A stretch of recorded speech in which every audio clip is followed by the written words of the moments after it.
وهذه اوريكم الانجكتورات اللي خدمتهم، وعطتهم له الراجل باش يهز ركبهم الميكانيسيان وقلت له بدل الفيتر، هزها الميكانيسيان.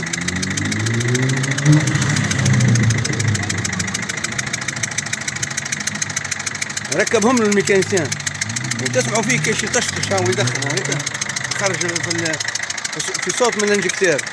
وقالوا لا هذا المشكله من الانجكتور نفسه اللي خدمته انت.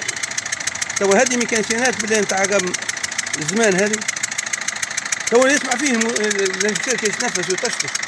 وخذيت له 4 روندلات بعثتهم على الانجكتورات قلت باش يركبهم لك الميكانيسيان، وفي الاخر جابها تمشي 3 سلندر والموتور يطشطش من كل بلاصه ويضيع في الهواء ويضيع في الموتور. يعني باش تشوفوا المشاكل من الناس تعاني مساكن. توا الانجكتور صوته يسمع وين وهو يقول لا ماهيش مش من الانجكتور نفسه ما يخدمش.